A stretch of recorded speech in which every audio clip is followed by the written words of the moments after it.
আমরা টাকা দিয়ে ভারতের কাছ থেকে চাল কিনি, গম কিনি, মসুর কিনি, সবজি কিনি, বিভিন্ন জিনিসপত্র কিনি, ধরেন বিপুল পরিমাণ জিনিস কিনি।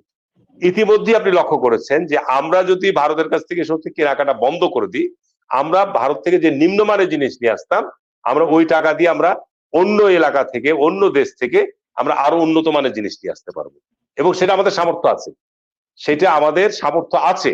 ভারত এটা খুব ভালো মতোই উপলব্ধি করছে যে ইতিমধ্যে ভারতের কিন্তু বৈদেশিক বাণিজ্যে ঘাটতি পড়ে গেছে, পর্যটনে বিরাট ঘাটতি পড়ে গেছে, তাদের এখানে একটা দোকান বন্ধ হয়ে যাচ্ছে, হোটেল বন্ধ হয়ে যাচ্ছে, তাদের হাসপাতাল বন্ধ হয়ে যাচ্ছে, মারাত্মক ধরনের প্রতিক্রিয়া হয়েছে। সুতরাং ভারত তার নিজের স্বার্থেই বাংলাদেশের সাথে তাদের সুসম্পর্ক গড়ে তোলার জন্য তারাই সচেষ্ট হবে।